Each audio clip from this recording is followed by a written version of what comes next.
All right, we're going. Are we good? We're good. Take it And away, as Emily. people come into the waiting room, you'll be kind of letting folks in. Yes. That's great. All right. Well, thank you so much, Sean. And Sean joined on board for this event through the library, his work at the library, but I know him from other realms, and also he has a poem tonight to read. He's part of our group. So thank you so much, Sean. And I want to add my welcome. I'm Emily Ferrara, and I've just been coordinating this part of Shelter, the Art of Caring, the part that's in the exhibit, and also tonight's program. So really here to highlight the work of the 9 poets and authors, prose writers, whose work is part of the exhibit. So let me talk a little about that exhibit. It's a benefit art show and sale, and it's at the Arts League of Lowell Gallery, 307 Market Street in Lowell. The work is the funds that are coming through the work that's been donated by our artists, all local, is 100% going to support the Lowell Transitional Living Center. The Living Center is the largest, I just learned this, the largest homeless shelter and support organization north of Boston. It has 90 beds and 70 emergency beds. It's a 32-year-old organization, so it's been around a while, and it's located downtown Lowell. They obviously do good works, and this theme was brainstormed by Mary Hart, who is the organizer for this exhibit.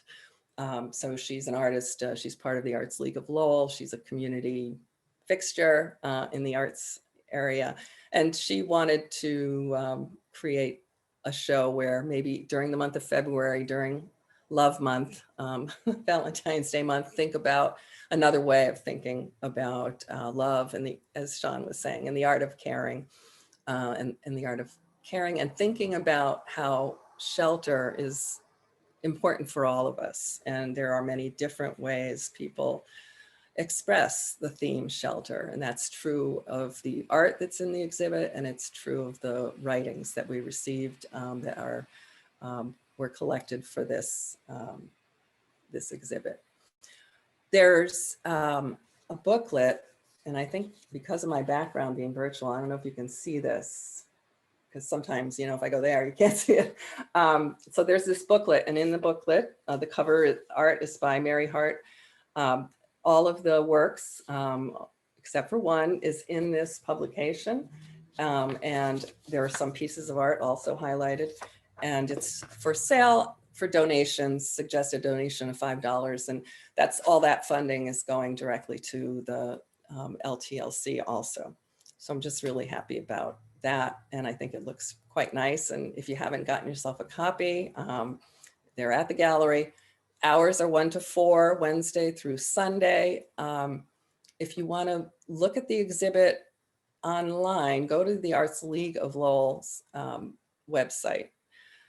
So that's essentially what I want to say about that. We can talk later if you need to find ways to get there. But what we're going to experience now, I'm going to sort of, what we'll experience tonight are the voices of these poets and prose writers. Your perspectives are wide range. Your interpretation of shelter is varied and personal. This writing is very personal. And everyone else who's here, and all of us, because we're audience to each other, we're in for a really wonderful hour or so together.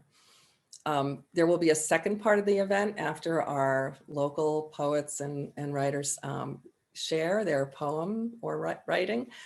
And that's Alexis Ivy of Boston. She will read from her latest poetry collection, which is titled Taking the Homeless Census. And she's a homeless advocate as well. So she'll do a reading as well, and then we'll open for Q&A. So that's kind of the shape of the program tonight. Without further ado, I want to launch into the reason we're here, and that's to introduce my first reader. That's Stephan Anstey. Stephan is an artist focused on spiritual exploration and the celebration of the individual. His work explores themes of love, politics, religion, and every individual's endless war against an increasingly invasive society. Anstey's art is primarily a combination of poetry and digital collage, some of which is on display at his studio at Western Ave in Lowell.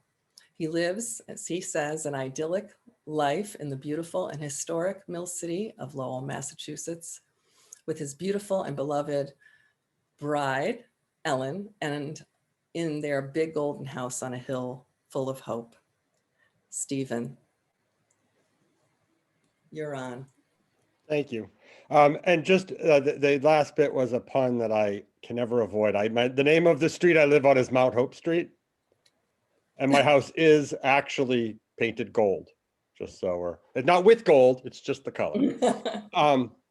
So I have had the good fortune my whole life to always have shelter, and all of the kinds of shelter that a person can have, of friends and family and church and community organizations, art community. I've had it all, and I've always had it all, and I've always tried my hardest to be shelter for everyone around me. And I will say this last year, I have not really been able to do that. I'm definitely not in a good place, and I've written some books, and they'll be coming out. I released 2 books this week. One just literally, as I logged in tonight for this, I received a notice that a book was damaged in the upload, and I have to redo that. But I have 2 new books. One is called Learning to Do Without, and the other one is called Minor Gods and Jellyfish. And those will both be out they're out this week. And I have several other books. And for Poetry Month, April 1st, I have a book of 305 poems coming out called Gratitude. So I'm working. Okay. And tonight I'm going to read a poem this was written for Emily. Emily asked me, she wanted a poem about shelter. So when Emily asked me that, this is what I came up with. Shelter. Every raindrop tells the story of a window, the endless tale of a roof, the desperate hum of walls and warmth and hope. Each puddle remains as testimony to the court of angels splashing by upon the cobblestone streets. Later, the river will rise and wash away the waste of days from upstream out to the vast, cold, gray sea. Every teardrop resounds the storm, the bitter wall-less shivering of a body without, cold, torrential, and unkind. The sun may shine again, it might, and then the puddle will waste away like footsteps and warm light through clean windows. But now, the river rises, the tears flow, the cold finds bones and bodies, and nowhere to call home. Thank you. Yeah. If folks feel so moved to come off mute, they can certainly do that. Beautiful. Thank you very much. You can send love in the chat too, folks. That's All right. right. I'm going to mute everybody and introduce our next poet.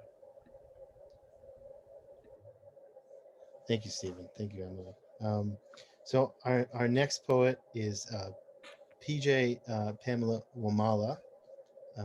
Is a visual artist and writer focused on connecting with and uplifting others through her creative endeavors. She received her BFA from UMass Lowell. She uses a variety of paint mediums and writing forms to express her art and ideas through her blog, YouTube channel, and exhibitions. Her offerings have been shown widely and are collected by individuals and corporations in the US, Germany, and China. Pamela works as a full-time artist in her Gates Block studio in Lowell, and she's currently accepting commissions and hosts visitors to her studio by appointment. Please welcome PJ Wamala. Thank you. I've actually been using PJ because when my folks named me Pamela Joe, they always thought some people would call me PJ, and they never have. So when I started actively writing poetry, I'm like, I'm just going to pick that up and use it. So anyway, that's the explanation of that. I'm going to read from what I wrote because I don't want to forget what I want to say. Anyway, this is a great opportunity to share more about the process that I went through to make my physical piece and also to write this poem. It's been enlightening. I learned a lot about myself and what I've been through in the last year of the pandemic, which abruptly ended the art workshops that I've been facilitating with elders since 2009. I've still not been together with most of my family for over a year. That separation from my work with the elderly and from my loved ones left me feeling quite brokenhearted and pretty much on the floor for a little while, feeling a sense of lost meaning in my life because I really felt very mission driven around my work with elders and also with my own children and my place in their lives. Over time, I discovered that gardening, the Gates Block has a little garden, and I took a studio there about 1.5 years. So that's been wonderful to have that available to me. And I find that my time in nature has been really grounding. So my physical piece, I don't know if you've seen the show yet, is a piece of all natural material that I fixed onto the canvas, but I also wanted to participate by writing a haiku to pay homage to nature and the role that it's playing in my sense of balance that I've been able to recreate for myself in this new life that we're all struggling to figure out for ourselves in the last year. It's very short. Found in the garden, sustenance for life, bounty found in the garden, shelter for spirit found in the garden. So thank you for listening, and I appreciate. Thank you. And I wish they could see your art piece. I wish I'd thought to do what you did and put it behind me. I didn't think of that. I'm sorry, but No, that's okay. It's beautiful. It's beautiful. Yeah. Thank you. So I hope people can see it. Yeah. All right, I'm going to mute everyone again, and then you're going to have to come back off. Okay. All right. Our next performer is Diamond Asaneh. She is a 25-year-old Lowell-based multifaceted poet. She was born in Boston in 1995, raised in Methuen, Lawrence, and Lowell. She started writing poetry in elementary school, mainly keeping her poems to herself until she was 17, when she joined 2013's Free Verse Summer Slam team in Lowell.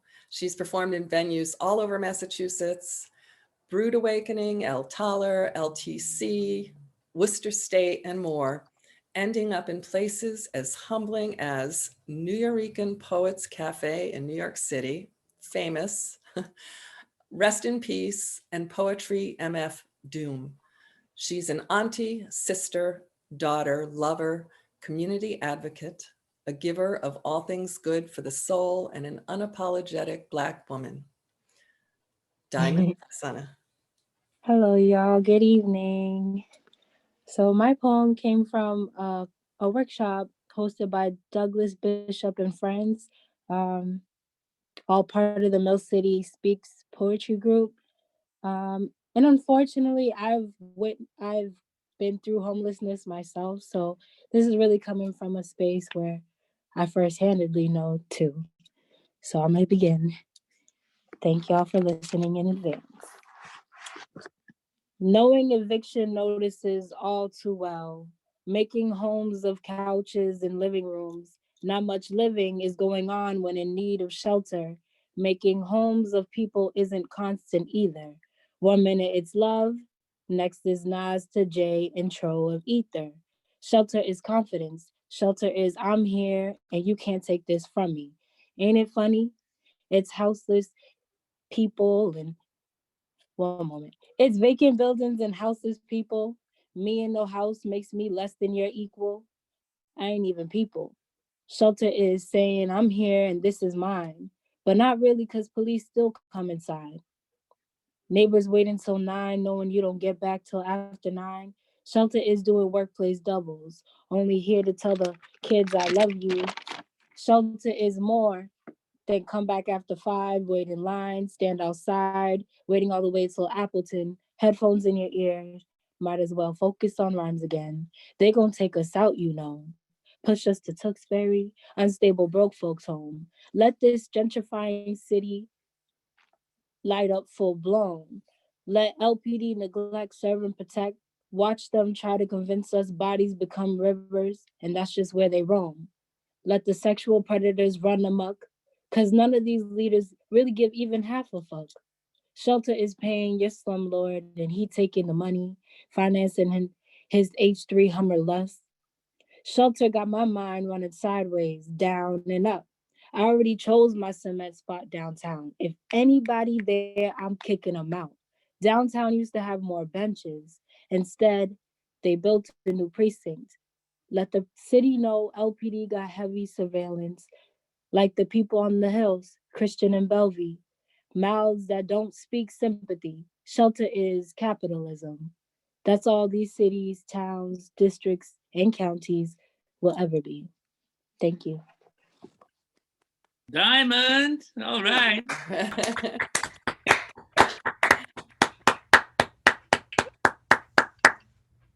Thank you so much, Diamond. That was very powerful.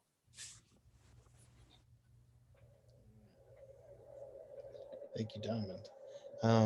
Next up, we have Charlie Gargiulo. I'm screwing that up, I'm sure, and I apologize. Gargiulo. Gargiulo, sorry. Born in Lowell, Charles Gargiulo was displaced by from Little Canada by urban renewal, after which he grew up in Lowell public housing. He attended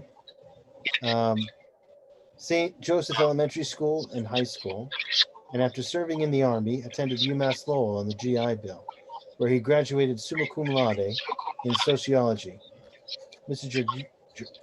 Gargiulo founded the Coalition for a Better Acre, and after many years of community organizing for social and economic justice, was honored by the Lowell International Institute as one of the 100 most important leaders in Lowell history who have worked on behalf of the city's immigrants. Please welcome Charlie Gargiulo. Thank you. I want to apologize at the start that I'm not really a spoken poet, so it's probably not going to sound very good. It's actually a song lyric. I'm a songwriter, so I'm going to read my song lyric and try and do it justice. And if anybody's interested in hearing the music of the song, it was I can send it on download. If somebody wants to leave their email, I can definitely get you a copy because it was sung beautifully by a woman named Patty Sardella. This was back in '95. It's an old song. And we got somebody viewing tonight, Elliot Jacobowitz, a friend of mine, who did a masterful job producing the song. But what I'm kind of sad about is, like I said, I wrote it in 1995, and we're talking now 2021. And I think you'll see that the words, sadly, still are very relevant.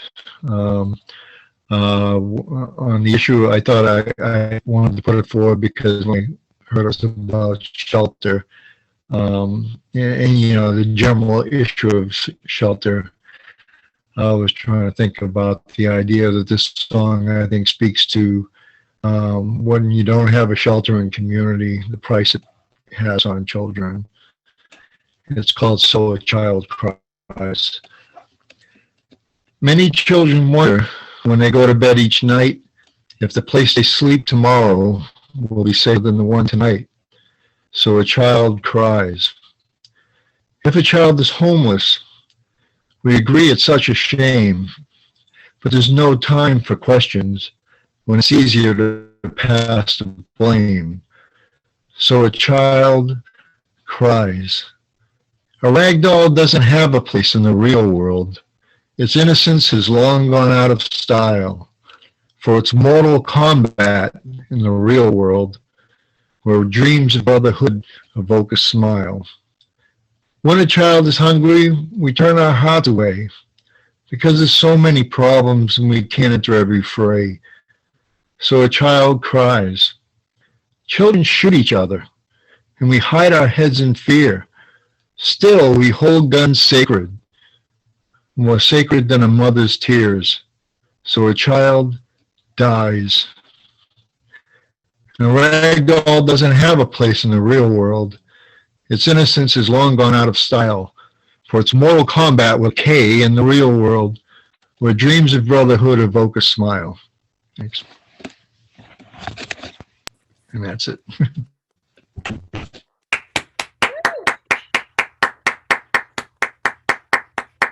Thank you so much, Charlie. I really appreciate it. I know I said if he wanted to sing the tune, I'd be happy to have him do that. And he said, no, you wouldn't. But it was very nice. The lyrics, came across very beautifully.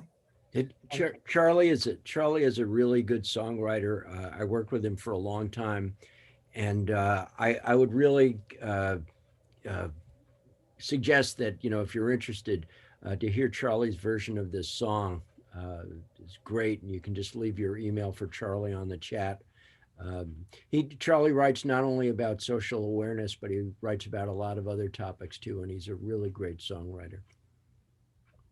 Thank you. So our next reader is MJ Bujold. She's a visual artist and short story writer, a third-generation Lowellian. She's descended from French-Canadian weavers who came to the city at the turn of the 20th century to work in the textile mills. Her creative expressions ranged from painting, which is how I met her, abstract and street photography to performance art, costume making, and most recently writing. She currently resides in a renovated mill and wishes every day that the old brick walls could tell her stories of her grandparents' experience within them. Thank you, MJ. Take it. Hi, thank you so much for giving me the opportunity to read tonight. I'm going to get quick into it because mine is a little longer.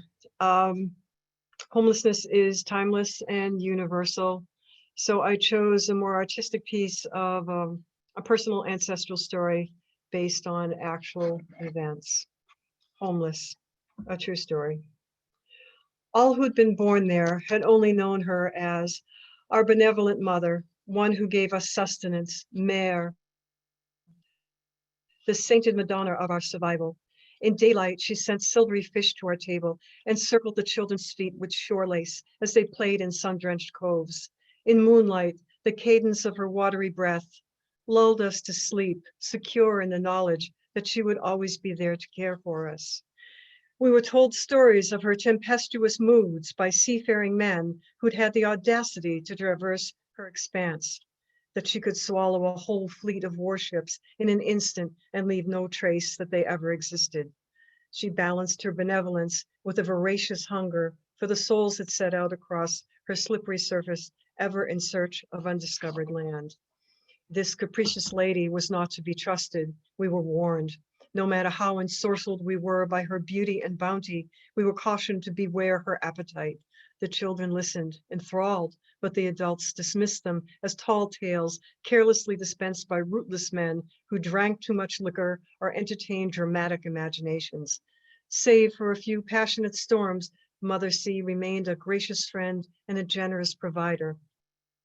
I remember red sleeves, gold buttons, and bayonets on a November morning in 1758, as angry men came to claim our crops, our cattle, and our homes as their own. Expelled from our land, we boarded ships under a moonless sky, punctuated with tiny bright stars that winked their goodbyes. Little Joseph asked if he would see the same stars when we got to France. His father assured him that the stars were his to keep and no one could ever take them away. Our sparse belongings and precious babies clutched tight to our chests. We watched our beloved Acadian shore grow smaller and smaller until the sea joined the sky in a seam that sealed us into our new reality with no escape in sight. Helpless but hopeful, 300 heavy hearts were resigned to the bitter fact that now we were homeless, our valuables plundered, our livestock slaughtered, and the small homes we built to shelter ourselves and each other burned to the ground. The Duke William was to be our temporary floating home as we slid across the Atlantic to return to our motherland, where we would somehow rebuild our lives. The children were restless. There was no room to run or play, nor chores to spend their energy on. The air was bitter, metallic cold above deck, hazy brown and stagnant below. We were merely cargo with no succor to be found. The children's tears were dried with gentle songs and promises of sweet French candies to eat and brightly painted carousels to ride. The women comforted the old ones with hopes of embracing sisters and cousins in Normandy and La Rochelle once again. Every spare moment we clasped our knuckles in whitened prayer, begging for a safe, swift passage. We had been sailing for many weeks in the salty mouth of Mother Ocean, that fickle femme fatale that the sailors had made us wary of. The mighty vastness of the ocean, how the sky rested uninterrupted on the sea for hundreds of miles in every direction, made even the strongest man on board feel diminished. We were devout in our faith. We believed that God in his goodness would hold us safely in his hands and deliver us to our people on a welcoming shore. On the 29th of November, in the fourth week of our journey, a scramble of feet and a tangle of urgent orders sent all able men below deck. The Duke William had sprung a leak. It was taking on water. Captain Nichols assured us that the leak could be repaired and we would be in fine shape to complete the remainder of our journey. Pumps were employed, barrels and boxes were thrown overboard to lessen the ship's burden. Days later, 2 ships passed in sight, but sailed on without responding to our signals for help. The men stood on deck as snow fell, adding moisture to the vessel as if to mock our plight. Strong hands that had split timber and hauled heavy nets were now helpless and could only fold in supplication to their savior. Midday on December 11th, the leak broke through, more violently this time. The captain gathered all on deck. We were weary, dirty, and hungry. Many of us ill from the constant swaying of the vessel and all fearful with anticipation. Fishermen by trade, the men well knew the consequences of a crack in the ship. We stood shoulder to shoulder, holding each other's and our children's hands, as Captain Nichols spoke in a somber tone. The ship had taken on 5 feet of water in the hold. The new fissure that had formed was deemed beyond repair. The Duke William was becoming one with the sea. With a pained expression, he advised all to be content with your fate and accept it with pious resignation. Early in the evening of December 13th, only 60 miles in one day from the shore of France, I, Elaine Ollier Bujold, slid into Mother Ocean's throat. The frigid seawater shocked the senses. The women gasped and prayed with their last breath, God save us. The children screamed, Maman, Papa, as their mothers sank beside them. Madeline, my wife, moved below the water like an apparition, her skirts undulating and blossoming above her waist like a magnificent hothouse flower, her slender arms like stamen, her fingers turning an icy hue. My daughter Isabelle, her lace cap still tied beneath her lovely chin, held tight to her husband Honor as the Duke William succumbed to the appetite of the sea. Their hands frozen in a prayerful clasp, their eyes vacant, their bodies floated past me peacefully. Little Joseph's arms released from the weight of his mother's body as she descended into the darkness. He would float, his face to the night sky, but he would never see his stars again. 300 broken hearts seized, lives lost in slow motion, too far from their land of departure, so close, yet not far, not near enough to their point of arrival. All desperate cries and prayers now silenced, struggle and splashing ceased, Mother Ocean was satiated. Her surface flat and serene once again. The Duke William lay digesting in her blackened depths. Hundreds of us laid, scattered across her buoyant blanket, our sightless eyes and open chests to the sky, lying on blue, beneath the blue, our flesh turned translucent blue. We were waiting for the miracle of heaven, for our faith to yield its reward, for the betrayal of the mother to be healed by the salvation of the father. Mother Ocean claimed us as her inhabitants, as we were warned she could. Our expired bodies, no longer in need of shelter, our bones now mingled together as one on the ocean floor. We reside in the confines of her possession, inhabitants of no land, homeless for eternity.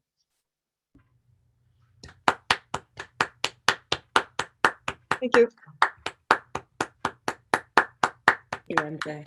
Wow. I'm going to introduce the next reader, and that is S.C. Thibodeau.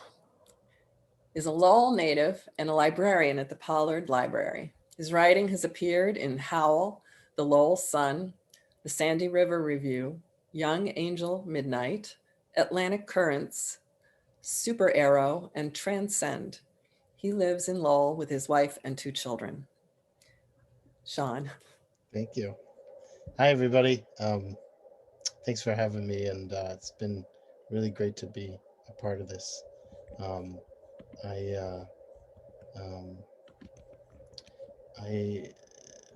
wrote this poem that I'm going to read in about April of last year. It was during the early sort of months of the pandemic when the library was in, it's called Library Lockdown. I don't really love the title, but anyway, I think of the library as sort of a living thing, in that, like, in its best state, the library is, reaching out into the community with its, even with its materials, and then coming back. It's almost like a, we call it circulation, and I think about, like, in real terms, it's like a circulatory system, and we had to, like, shut that down, and all staff were sent home. And for about a month and a half, I would go into the library at some point, sort of furtively, and I was thinking of tying it into MJ's beautiful story. It felt sort of like diving into a wreck, but there wasn't a wreck because everything was in its place. Everything was like where it was like everything was just arrested. And I know what a wreck is because we had a big flood in the library about 3 years ago, and that's a big mess. But this was just like everything was just paused, and I tried to capture kind of the feeling of that, being in this kind of living organism-ish in my mind, that was just in suspension. And part of my job at the library is to give tours, either of the history of the building, the history of the institution, or for orientation for new residents or other people to our current resources. So that was sort of a way in. I felt like I wanted to give people a tour of the library, or wanted to write about it as if I were giving a tour. So anyway, so this poem's called Library Lockdown. Wander inside the locked library, barricaded storehouse of knowledge, fallow mastery, inert, free expression. No seething masses to make use of these volumes. Endless this one, for without them around, you drift unmoored. You've chartered passage on a space voyage with no predictable mandate or directive. Everything's so unfixed at this point. The staff know there are times when they must eat, times when they must move their main objective to look for orders and fulfill said orders as quickly and efficiently as possible from a professional distance. Outside, look, past tomes entombed from this nothing, see the sidewalk, see the world, hold a collective breath. Harried parents, inquisitive minds at work to alleviate the relentless onslaught of the uncaring universe from each other and from the giant's wellspring No, no, nothing to make you disavow this storehouse has anything to offer anyone. The moving heart has been removed. A circulation system with no heart is nothing but an ocean in abeyance. If we unlocked these doors, the public would pour in, pour on, pour up. For safety, illusion. Reasons for a time uncountable. Yet to be determined, that cannot be. And so we reach out with distant hearts, connect in a more deliberate manner. We practice patience, shelter in place. Thank you.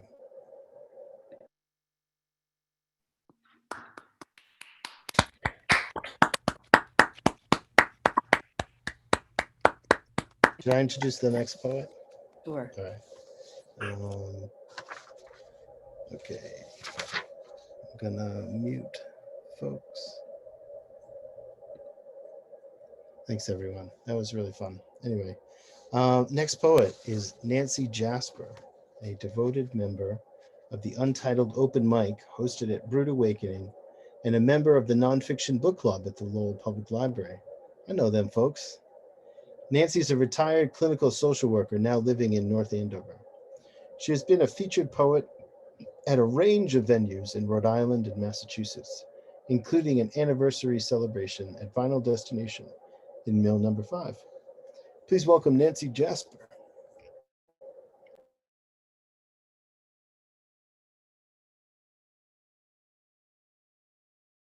And I'm going to send you an invite. There you go.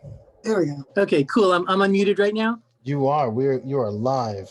Okay, live. Okay, live. Hope you guys all enjoy my sequestration hair.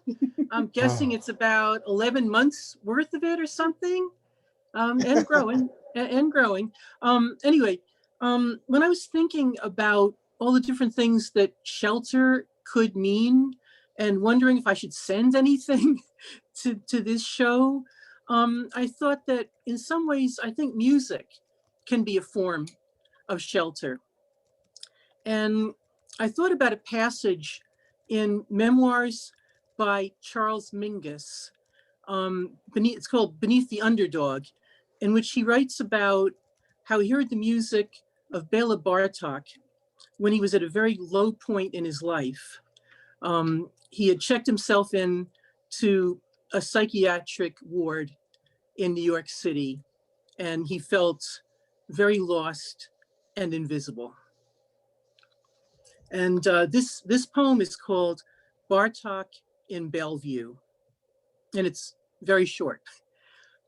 In Beneath the Underdog, Mingus says, and I'm taking him at face value, that when he was in the psychiatric ward at Bellevue, the difficult music of Bartok brought him joy. Searching and abstract, coming through on someone else's radio, a lost language. Oh, bassist, do you begin to remember? That's it. That's beautiful. Thank you so much, Nancy. Thank you, Nancy. Nancy, Hey. you're rocking it. Hey. Our next reader, our next poet is Douglas Bishop. As a teacher, he's worked with students ranging in age from 1 to 90, but now teaches primarily at the online School of Poetry.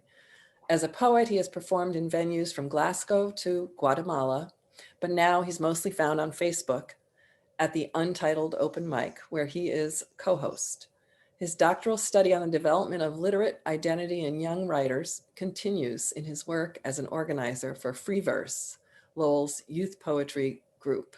He's also a visual artist working in various media. So take it away. Please welcome Douglas Bishop. Okay, thank you. Thank you, Emily. Thank you, everybody so far. Yes, as Emily said, I'm the co-host of Untitled Open Mic, and also one of the I work with free verse with the youth group, as Diamond said. It's really gratifying, actually, to hear all these people from the different places. You know, I'm just, I didn't start the Untitled Open Mic. I'm just trying to keep it going. And I think that, you know, as a resource for Lowell, it's a really great community. If you're interested, you should check us out. We do readings on the first and third Tuesday of every month. And you can find us on Facebook at Untitled Open Mic. As Diamond said, you know, we also do some workshops, and you know, because I wanted to help people to get this thing going, we did some poems about shelter at one of the workshops. Diamond was there, she did her piece, and this is my piece that came out of that. Anyway, I guess that's enough to say. Yeah, see, I have the little book here, beautiful. So I'm just gonna read out of the book. This is called Shelter Me Mother.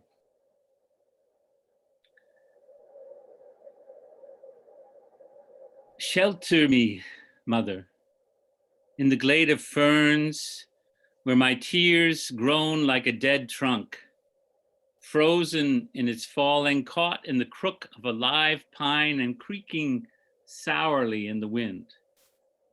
Shelter me, mother, from the bodies of dead songbirds falling out of the sky, from the absence of insects, the disappearance of frogs, from the silence of spring, finally only overwhelmed by the buzzing of robotic drones. Shelter me, mother, from all the loss you have left, from the need to cover the open wound of fear, from the sense that I have nowhere to escape to or from. My brothers want to remain hidden. They think no one will notice what they have burned through, how much they have deluded themselves, how much they have gorged themselves, how selfish they have been in waiting for your in wasting your incomprehensible vast energy. My excuse is no more pure, my legacy no more secure. I have been as profligate as they. I wish I could free myself from the consequences of my ignorance, but my bitter laughter will not even protect a dry seed. Shelter me, mother, under the grace of gratitude, secure in the certitude of endless cycles, in the evolution of circumstance, in the inevitable forgiveness of time.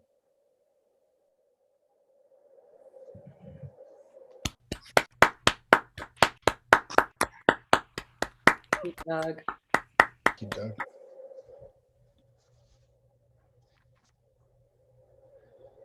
All right. Our next poet is, let's see, aspiring poet, writer, and storyteller, Asaneh Pen, was born in a refugee camp in Thailand during the Khmer Rouge era in Cambodia. She and her family emigrated to the United States in 1981 and resettled in Lowell, which has been home for more than 40 years. Asaneh has a deep love and appreciation for the community and takes pride in giving back to the city and its people. She's the teen program coordinator for Girls Inc. of Greater Lowell and is president of the board of directors with the Cambodian American Literary Arts Association. Please welcome Asaneh Pen. Asaneh, yeah. Thank you, everyone. As I was introduced, my name is Asaneh, and I am here really thanks to Dougie Bishop, who prompted me to submit my entry for this exhibit. And it really resonated with me because I think that shelter is not only a physical need, but a psychological need for safety and comfort. And so my short story is a reflective piece on that idea, and it is titled Haven. So I hope you enjoy it. It's a Sunday and all is quiet in my house, save for the water boiling softly in the pot and trickling from the faucet as vegetables are washed and cut in preparation for dinner. I am utterly aware and cognizant of this small moment of peace. I try to take it all in and hold it for as long as I can, grateful for the respite and haven that is my home. I realize if I step outside, the madness of the world might consume me.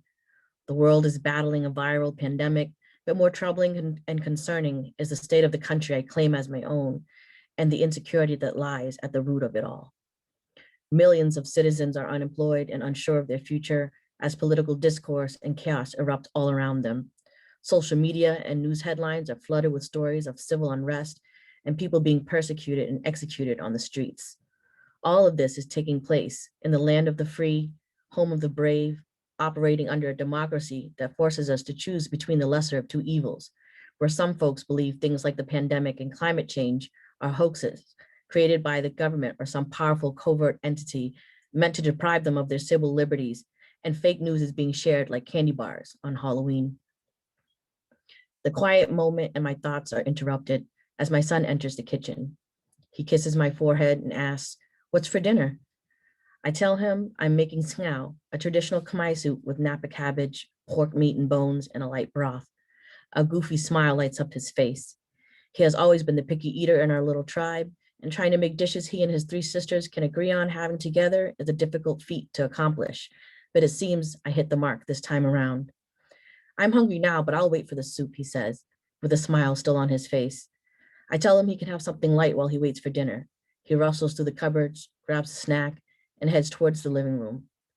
As I watch him walk away, I think to myself how thankful I am he doesn't look his age. He's 19, slight of build with a baby face. Maybe because of these features, others will not see him as a threat. I mean, Mike Brown was only a year younger than him when he was shot by police. I tell myself maybe it was because Mike was a bigger kid. Bigger or not, he was still a kid nonetheless. Maybe his size is what made him a threat. Maybe that's why they shot him. The maybes keep coming as I try to justify it all in my head to make myself feel better, to be able to sleep at night and keep my worries at bay. I often think about how my son identifies as Cambodian first and African American second. He feels closer to his Cambodian roots from being close with me and my family. Although I see his Cambodian identity, the world will see him as a Black man. And to be a Black man in America is to live in suspended fear. Fear that someone will misconstrue actions or intentions and possibly kill you over those misconceptions. His behavior will be scrutinized in every way imaginable. He will be labeled suspect because he fits the general skin tone, synonymous with criminality. I hope perhaps they will instead see the inner goodness, the boyish charm, the innocence and naivety that still exists within him. He's a good boy, but to be a good Black boy is an oxymoron to some, and I am not able to protect him from that. I try to brush these thoughts out of my mind and turn my attention back to dinner. I am, he is, we are safe in our haven. I focus instead on the many blessings in my life. The family and I are all healthy and managing. My parents are right downstairs, and I continue to provide care for them even if we have to social distance. I'm still getting a paycheck, and I can work from home with my children close to me, all of us under one roof. Yet even with all these positive things, I cannot help the racing thoughts that continue running at the speed of more than 100 miles per minute inside my head. All the what ifs and if onlys that play out in my mind, I cannot stop them as they flow freely into the vast plains of possibilities. I finish cooking dinner and we all sit down to eat. I scroll through Facebook mindlessly and ingest the newsfeed filled with ambiguity and uncertainty. I fear how these things will affect those I love most, and I'm resolved to do something, anything, to keep them safe, to hang on to the optimism, and to be the catalyst that can hopefully alter the reality of those around you. Someone once told me perception is reality. What we perceive as our reality is a complex combination of our identities, our experiences, what we love, and what we fear. So who are we to challenge someone else's reality? Who are we to say what we would do in their shoes? Who are they to invalidate my identities, my experience, who and what I love and all I fear? Again, I push the nagging questions away, close my eyes, and repeat. I am, he is, we are safe in our haven. Safe at least until the world comes pounding on our door and we have no choice but to answer. Thank you. Thank you, Asaneh. Beautiful. Thank you so much. It was wonderful. So our last reader of this wonderful group of locals is Suzanne Beebe. She received a bachelor's degree in English literature from Lowell State College in sorry, I took this out of my light here. Hold on. Sorry. Lowell State College in 1970 and a master's degree in religious education from Boston College in 2014. She has worked in Lowell City government, the high-tech field, and in religious education in the Boston Archdiocese. Since leaving the workforce, Suzanne has been writing plays, articles, and poetry about Lowell, her Franco-American ethnicity, and her religious faith. She serves on the Lowell Celebrates Kerouac Committee and has written 9 poems with more to come about fellow Franco-American writer Jack Kerouac. And welcome, please, Suzanne Beebe. Thank you. Brief introduction. The poem is about a real person. The encounters were real. At my now closed church in Lowell at the time, Notre Dame de Lourdes. I didn't see her many times, but what the poem describes is true. And you'll notice in the poem, I did not point out that it was a woman. It could just as easily have been a man. I didn't feel the need to specify. What the poem gets at is true for everybody. So the title of the poem is Beautiful Baby. You must have been a beautiful baby. Dark hair and eyes, round face, shy smile, but life has not been kind. You move with shoulders leaning forward, awkward, clumsy, small. Your hair unkempt and flecked with gray, stringy, thin above your shabby coat and loose fit polyester pants and hard-worn shoes. And yet the few times we've crossed paths in church when you have come to Mass, you smile shyly, greeting my existence with the sharing of your own in brief exchange of recognition and acknowledgement, as if reliving some experience of being known and welcomed as an infant. Did she love you, whoever gave you birth?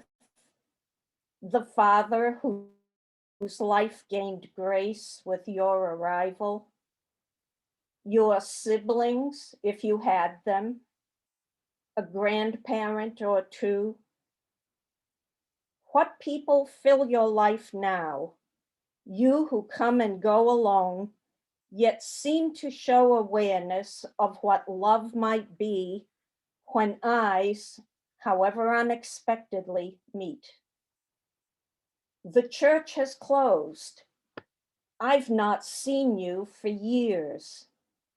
Till driving through the city's overpass, I catch a view along the street of you pushing a little wheeled utility cart of some sort, transporting bags of food or God knows what to God knows where. A room or other domicile, I hope. You're older, grayer, worn by added years, too far away from me to see exactly how the years have treated you, or how our eyes might meet as in the past, when you and I crossed paths in church without a word, but with a greeting sprung from coexistence in the graceful union of our passing.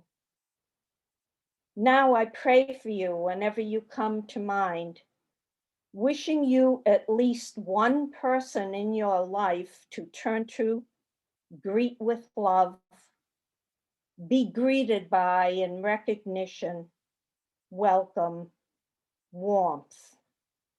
Beautiful baby that you are and were and shall forever be in God's vast heart and mind and smiling, life-filled eyes.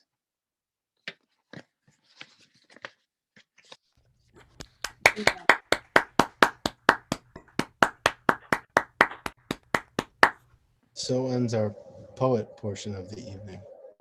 So if folks want to come off mute and maybe give another big round of applause for all the readers, please do so. Yeah.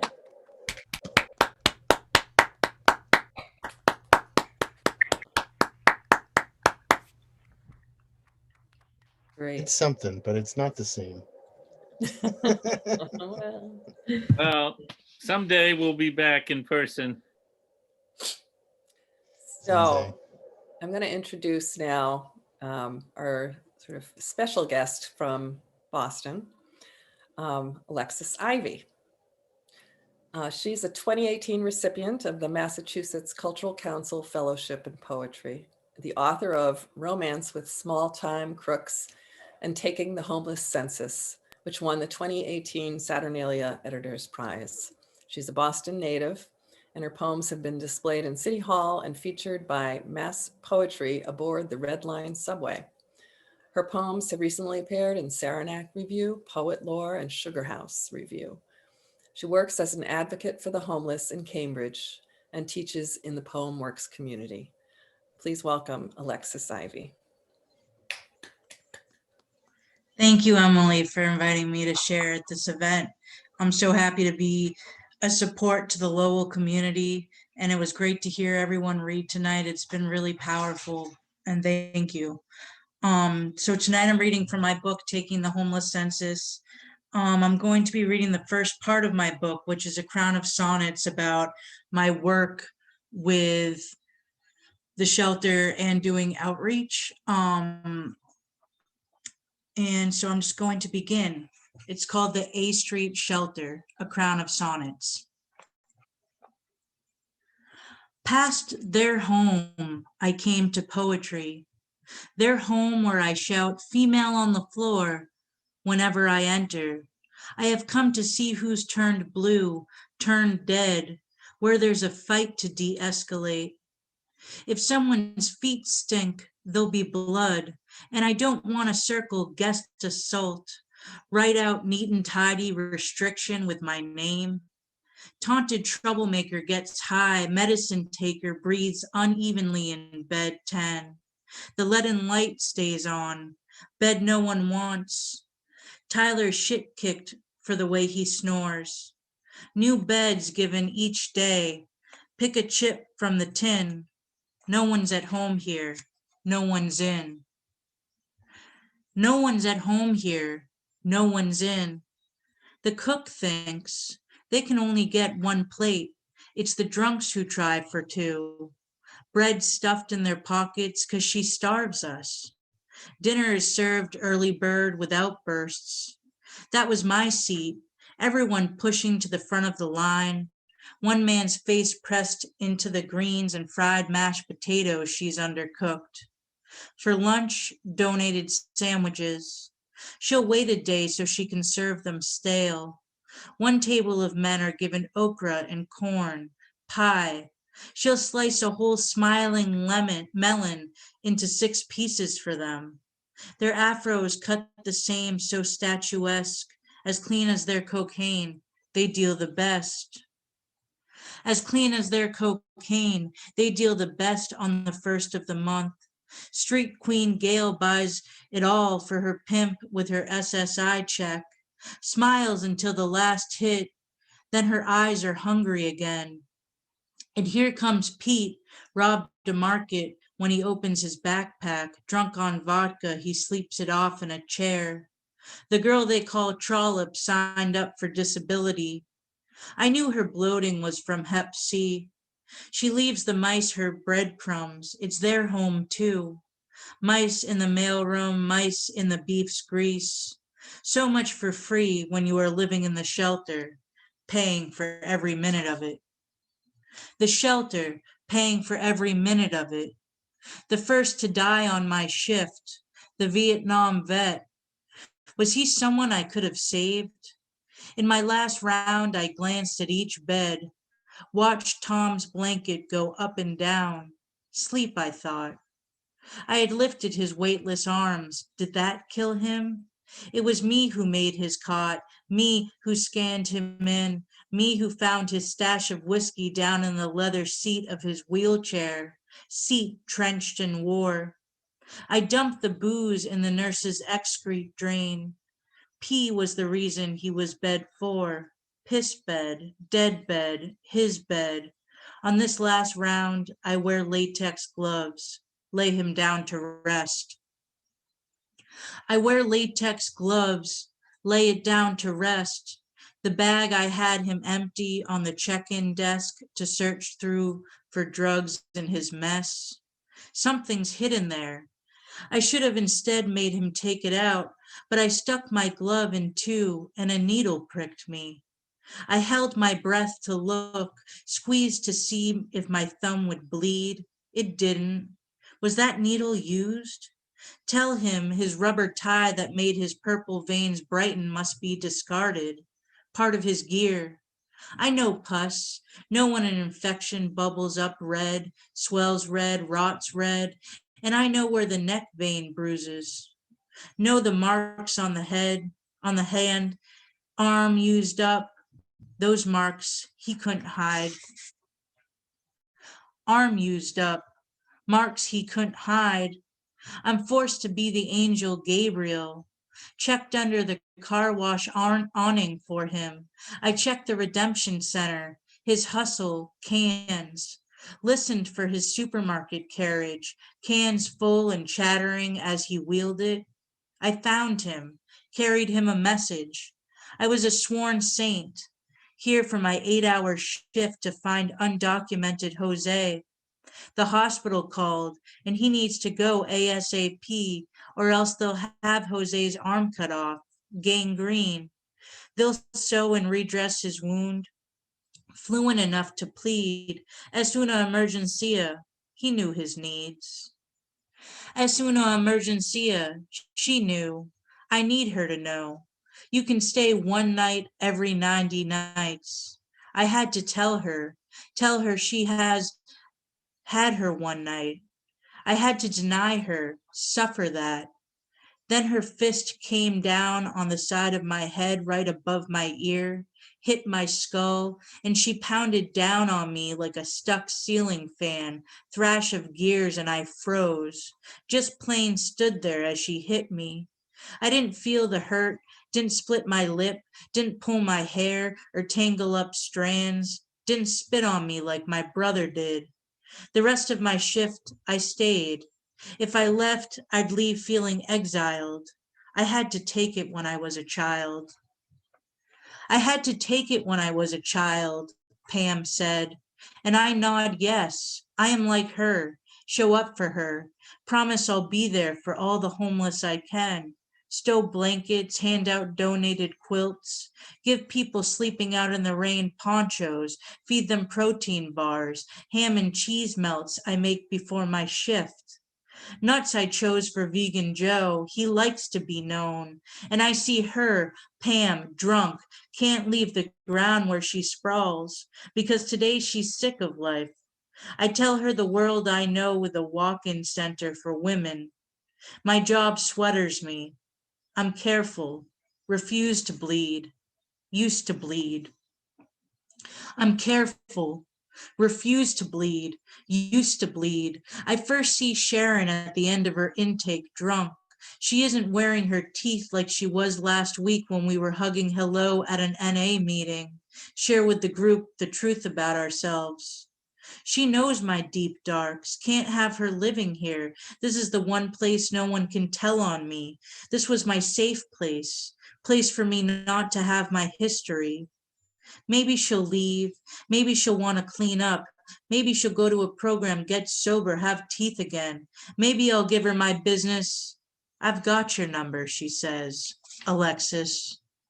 I've got your number, she says, Alexis. I wasn't there when she took off. It was the morning shift and she must be in bliss in her new one bedroom. All the walls were pine. She would put up her heirloom curtains. Her kitchen drawer she's filled with silverware stolen from the lunchroom. She died, doped up, so high her needle still in her vein. Kept wishing she were here. I would have Narcaned her not breathing. She was found on her so new mattress, wrapped in her curtains, hadn't gotten bedding yet. Housing, she finally had it. A headstone, in the God sense of things, a place of her own. In the God sense of things, a place of his own. A man asleep on the bedrock construction site. It's 10 below. He must sting, his moan mildewed with booze. He wants nothing from me.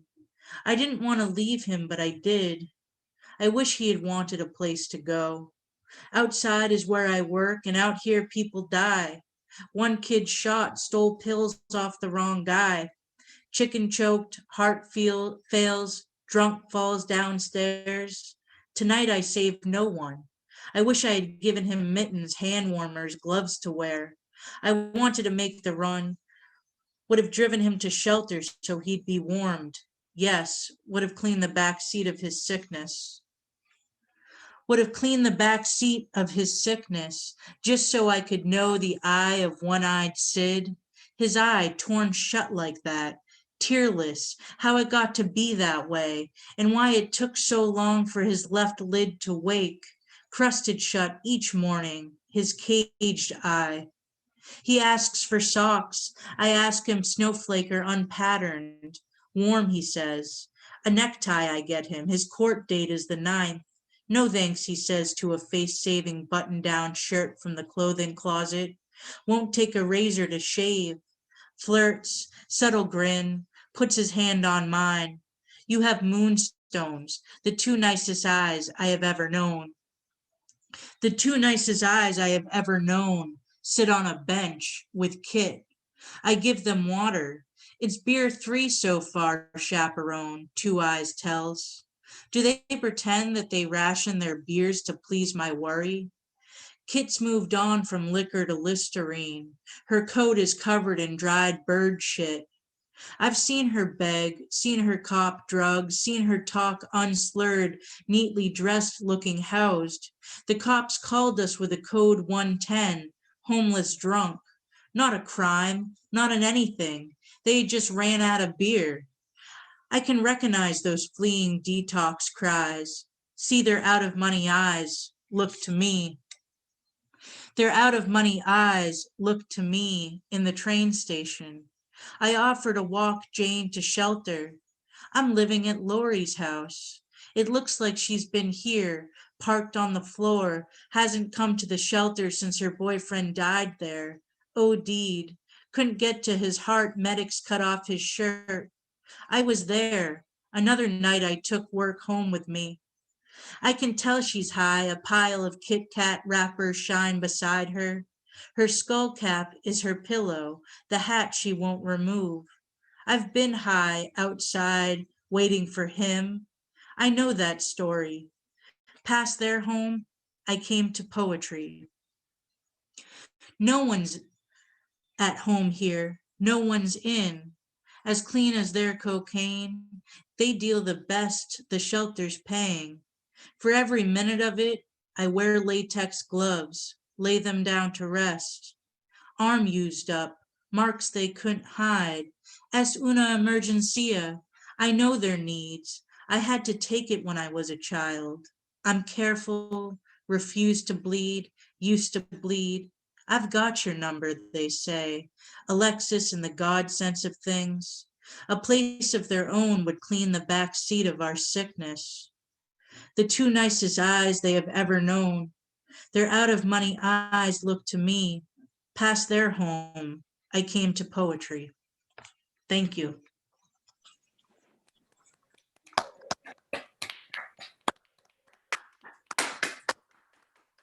Thank you so much, Alexis. Really, what an evening. I'm kind of blown away. And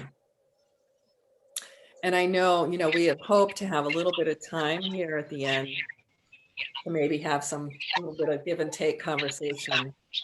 But we're coming around to 8:15. So I don't know if anyone would like to pose a question or make a comment, but we have just a little bit of time. Thank you for doing this, Emily. Welcome. Yeah, I'm really thank you glad. so much for putting it all together. Yes, Sure. thank you. Well, Yeah, thank Thanks, you. Emily. I wasn't looking for thanks, but thank you. Just one question I had, and something that Alexis and I talked about a bit when beforehand, and that was, is there something we can do in our lives as individuals who live in this community to support or connect with homeless folks here? And I don't know if you can sort of just reflect on that for us, Alexis, in terms of your own experience as an advocate, and maybe just give us some thoughts. Yeah. So there's a couple of things I thought about when we were talking about that I wanted to bring up. Just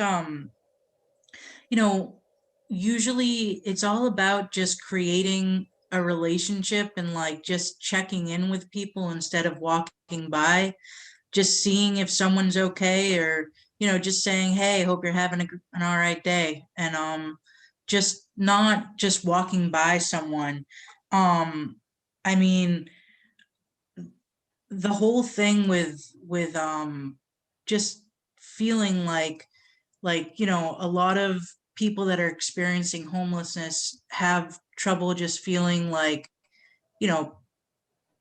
connected, and they feel so disconnected, and they just want to feel like they're recognized, and just to recognize them is huge. Even just to grab someone a cup of coffee when you're grabbing a cup of coffee, to give them, ask if they want a cup of coffee. Another thing too that I recommend, and I bet there's an outreach van in Lowell. Like, we get calls a lot from just people, citizens that are walking by someone when it's really cold outside, that they're concerned about them, and for us to check on them. So if you just see anyone that just doesn't look well, to just like, just call an outreach team to just say, hey, I was wondering, here's where I saw this person. I was hoping you could do a wellness check on them. And that's huge, because sometimes, like, Lowell's a big city, Cambridge, where I work's a big city. It's hard to get an 8-hour shift to everybody, Right. Yeah, no, that's. Yeah, Lowell definitely has an outreach team, and I'm gonna actually post in the chat the Lowell Police non-emergency number is probably the best way to, get that in motion if you do want to notify someone if you see someone that seems like they might be struggling. And it's easy. It's a 937-3200. But yeah, I miss our homeless patrons. Like, I don't necessarily. I don't know. I miss a lot of things. But part of the, as a librarian, we definitely got a lot of folks in that, had no place else to go, and would either, get warm or charge their phones or something in the library too. And, I feel bad that we're not open for them. But like Alexis said too, just recognizing common humanity is so huge. I'm trying to type and talk at the same time. Good job. Yeah, it's something I hadn't thought of, Sean. Thank you for sharing that. How important the library is in the community in many ways. You don't have to buy anything to be there. That's right. You can just be, and it doesn't matter. We take all comers, so we do end up having a favorable, a large size of folks from all walks of life in the library. So anyway, not that I don't know what it's like to live or work in a shelter, and I'm sure that's a whole other level, but we do try to communicate and coordinate if we can, because we are serving a similar clientele. Definitely. Can I ask a question? Alexis, since you know the inside story, where's the very best place to call if you see someone that is in crisis or in extreme need of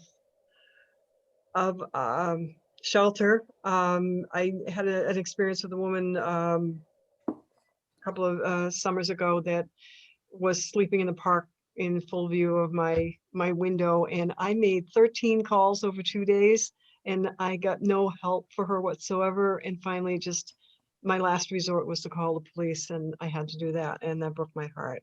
So, any ideas? Yeah, well, since I don't know Lowell so well as Cambridge, I mean, usually, like as was said, there is an outreach team. I don't know the hours of the outreach team, but definitely them. Also, was she looking for shelter, or is it just help in any sort of way? No, she was sleeping in the park, and I mean, I had tried to help this woman previously, and I knew her, and she was in horrible shape. I mean, really, matted hair and really horrible shape. And I wanted to get her anything, something. I mean, it was starting to get cold, and she was out there and lying on the ground with a blanket. It was breaking my heart. So I tried everything. I tried everywhere, and nobody. The answer was just no. They couldn't help. They couldn't help. They couldn't help. Everyone just said call the police, and I didn't want her arrested. Yeah. I didn't want that again, because I knew she'd be in and back out on the street again. I wanted her to actually get some actual help, get cleaned up, get showered, get a meal, get do whatever. So yeah, I mean, it's difficult when sometimes some people, I mean, I don't know if the shelters were full and that's why she couldn't get in, because that's definitely what's, especially during the pandemic, what's been going on all across the country. The shelters, there's more shelters opening up, but now there's a cap on people, and there's much less people in each shelter just to keep the social distancing. That's a problem. And so yeah, no, it's definitely been difficult. We've had a lot of outside sleepers that some people wanted to go in, and some shelters weren't opening until the winter months. So it was definitely difficult to direct people places, and it was just more about helping people with basic needs. I mean, what's good about Cambridge is that the police actually have homeless outreach workers in the police department, as well as social workers. So our outreach team works with the police in that kind of capacity in more of a positive way.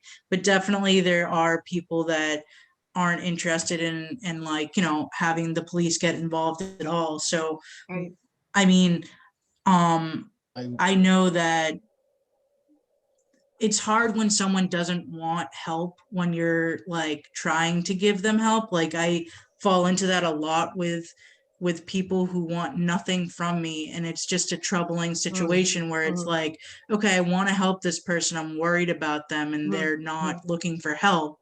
And I need to accept that and just check in with them ever so often, not every shift, but once a week, just say, hey man, like I got socks today. Like, do you want any? And and they might keep saying no. And I've had that situation happen where literally there was a guy living in the woods of Alewife for years in a tent, and I stopped checking on him because he just got so mad at us every time we went over there. And there was someone I was training that was new, and they were like, oh, who's that tent? I was like, oh, don't worry about it. He was like, I was like, but let's go over there. Let's say hi, see if he wants anything to do with us.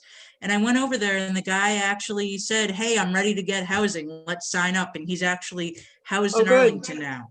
And it was just such an amazing thing to have happen, because people totally change their mind, and you always have to check in. But it's difficult when someone doesn't want your help, just to accept, like, okay, you don't want shelter, you want to stay on this bench, and all I can do is just worry and just check in with you. Yeah. And I would say too, just working for the city and sometimes having to call the non-emergency number, there are homeless outreach teams on the Lowell Police, and just calling the non-emergency number is not going to necessarily get someone arrested. They're very familiar with doing outreach and doing wellness checks. And so and there's also there's an opioid task force too, and there's a big overlap between transient population and substance abuse. So there's a team that's part police, fire, and the hospital that coordinate that kind of services to transitional living folks. And also the Transitional Living Center, according to their website, they also have outreach workers. So I posted their number, and I think they're the beneficiary of this exhibit. So that would be a good place to reach out to too, if you. Okay, great. Thank you. Concerned. I'm not saying it sounded like I was saying if you were really concerned, but I didn't mean it like that. I'm just... No, not at all. No, not at all. No. You get it. All right. Well, I want to respect everyone's time, and this has been really wonderful, and we have gone over a little bit, but I'm really glad we had a chance, Alexis, to chat with you a little bit. And Sean, I didn't know what a resource you are really about this, and probably many other things in the community. So thank you, everyone. I do want to acknowledge the art behind me is a piece that was in the show, and Jillian Fraser's work. It's been sold, but I've been sitting in front of this beautiful background, and I just wanted to be sure to acknowledge that as well. So anyway. Emily, is there a virtual show of the art as well online? There is. I would send you to the Arts League of Lowell's website, and it's artsleagueoflowell.org. And take a look there. I was saying, if you're on Facebook, Mary Hart was recorded doing a nice video conversation, and then I think they included a whole pan around the gallery or stills just recently. So okay, thanks. Mary Hart. That's on the Facebook page. Yeah, I think so. I shared it on mine as well. If you're friends with me, you can find it on. Anyway, it's being shared around. All right, super. Thank you. Perfect. Thank you, everybody. Thanks, everybody. I'm going to stop the recording. Let's give one last round of applause for everybody. Yes. And then I'll shut the video. Hey, everybody. Thank you. Thank you for being here, and thank